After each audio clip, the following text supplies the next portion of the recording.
એ માણસ એની ફરજ ચૂકી ગયા છે। 4.5 મહિના અમે લોકો જેલમાં રહ્યા, વારંવાર મેસેજો આપ્યા છે। જ્યારે પાર્ટીના પોતાના પરિવારના લોકોને જ્યારે કાયદાકીય રીતે માહિતીની જરૂર હતી, કાયદાકીય સલાહની જરૂર હતી, ત્યારે મૌન થઈને બેઠા છે। અને બદલામાં રાજુભાઈ શું કર્યું? ગાંધીનગરમાં ગૃહમંત્રી સાથે ગુપ્ત બેઠકો કરી પોતાના કેસનો સોદો કરી લીધો। આ સુરેન્દ્રનગરની સજામાંથી બચવાનો સોદો કર્યો કે અમે એ જાણીએ છીએ કે રાજુભાઈને 31 તારીખે જેલની અંદર કયા આઈપીએસ અધિકારી કેટલા કલાક મળ્યા અને શું ચર્ચા કરી, એની પાક્કી વિગત છે જ મારી પાસે। રાજુ કરપડાએ આમ આદમી પાર્ટીમાંથી રાજીનામું આપી દીધું અને બાદમાં રાજકોટમાં પત્રકાર પરિષદ યોજી। આ પત્રકાર પરિષદમાં જેમ ધાર્યું હતું એ પ્રમાણે જ એમણે આમ આદમી પાર્ટી પર પણ પ્રહારો કર્યા અને ગોપાલ ઇટાલિયા પર પણ પ્રહારો કર્યા। આ સમગ્ર પ્રહારો બાદ ગોપાલ ઇટાલિયાની પણ પ્રતિક્રિયા સામે આવી। અત્યાર સુધી ગોપાલ ઇટાલિયા રાજુ કરપડાના રાજીનામા પર મૌન હતા। અનેક દિગ્ગજોની પ્રતિક્રિયાઓ સામે આવી હતી, પરંતુ ગોપાલ ઇટાલિયાએ રાજુ કરપડાના રાજીનામા વિશે કઈ પ્રતિક્રિયા નથી આપી। પરંતુ જ્યારે રાજુ કરપડાએ ઇટાલિયા પર ગંભીર પ્રહારો કર્યા અને આરોપો મૂક્યા, ત્યારબાદ ઇટાલિયાએ પ્રેસ કોન્ફરન્સ કરી અને તેમણે પણ પોતાની પ્રતિક્રિયા આપી।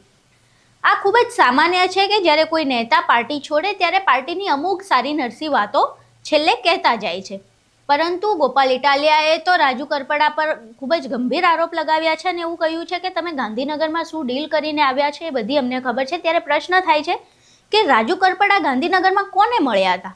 આ સિવાય ગોપાલ ઇટાલિયાએ એવી તો કઈ ડીલની વાત કરી છે જેના કારણે રાજુ કરપડાને આમ આદમી પાર્ટીમાંથી રાજીનામું આપી દેવું પડ્યું છે? અને રાજુ કરપડાના જે આરોપો છે કે ગોપાલ ઇટાલિયાએ જૂથવાદ કર્યું અને આંતરિક જૂથવાદના કારણે તેમણે રાજીનામું આપ્યું, આ સમગ્ર બાબત શું છે? બંને એકબીજા પર આરોપ પ્રત્યારોપ કરતા શું કહ્યું, અહીં જુઓ। પરંતુ જે વ્યક્તિ માટે થઈ અમે રાત દિવસ મહેનત વિસાવદરમાં કરી હતી, એ માણસ એની ફરજ ચૂકી ગયા છે। 4.5 મહિના અમે લોકો જેલમાં રહ્યા, વારંવાર મેસેજો આપ્યા છે। મુદતો પડી 18 તારીખ સુધી એટલા માટે કે અમારા તરફથી કોઈ વકીલ ત્યાં હાજર નહોતો।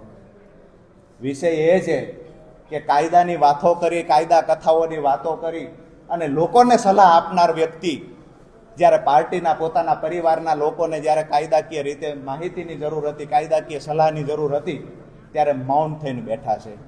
ક્યાંક ને ક્યાંક વધારે સમય અંદર રહ્યા હોય તો મને એવું દેખાય છે કે પાર્ટીના અમુક પ્રદેશ મહત્વની બાબત આ તો બોલીએ તો કાદવ ઉછાળીએ એવું લાગે, પણ કહેવું જરૂરી છે કે અમે એ જાણીએ છીએ કે રાજુભાઈને 31 તારીખે જેલની અંદર કયા આઈપીએસ અધિકારી કેટલા કલાક મળ્યા અને શું ચર્ચા કરી, એની પાક્કી વિગત છે જ મારી પાસે। અને રાજુભાઈ ગાંધીનગરમાં ગૃહમંત્રીને કયા રોડ ઉપર કયા બંગલામાં કેટલા વાગ્યે મળ્યા એ પણ વિગત છે। એટલે રાજુભાઈએ કોઈ મહાનતા બતાવવાની જરૂર નથી। મહાનતા તો ગુજરાતના ખેડૂતોની છે કે રાજુભાઈ જેવા માણસને આટલી બધી એને પ્રસિદ્ધિ આપી। અને બદલામાં રાજુભાઈ શું કર્યું? ગાંધીનગરમાં ગૃહમંત્રી સાથે ગુપ્ત બેઠકો કરી પોતાના કેસનો સોદો કરી લીધો। આ સુરેન્દ્રનગરની સજામાંથી બચવાનો સોદો કર્યો અને ગુજરાતના ખેડૂતોનો જે અવાજ છે એનો સોદો ગાંધીનગરમાં કરવાનું કામ કર્યું। આ સોદો બિલકુલ વ્યાજબી નથી।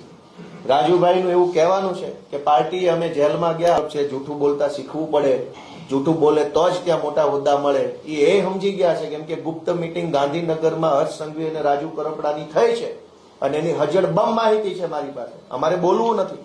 આઈપીએસઓ મળવા આવ્યા છે જેલમાં, એ માહિતી છે ક્યાંથી ક્યાં। કેમ કે આજકાલ કઈ છાનું રહેતું નથી, આજકાલ બધું જાહેર થઈ ગયા છે। હવે તમે આ બંને નેતાઓની ટીકા ટિપ્પણીઓ જોઈ, જેમાં બંને એકબીજા પર આરોપ પ્રત્યારોપ લગાવી રહ્યા છે।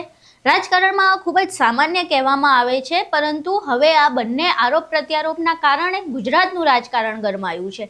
પ્રશ્ન થઈ રહ્યો છે કે અત્યારે તો રાજુ કરપડાએ ના પાડી છે, પરંતુ જેમ ઇટાલિયાએ પ્રહાર કર્યા છે અને આરોપો મૂક્યા છે એ પ્રમાણે શું રાજુ કરપડા ટૂંક સમયમાં ભાજપમાં જોડાશે કે કેમ, તે પ્રશ્નની તલવાર હજુ લટકી રહી છે। આ તમામ મામલે તમારું શું માનવું છે? અમને કોમેન્ટ બોક્સમાં જરૂર જણાવજો।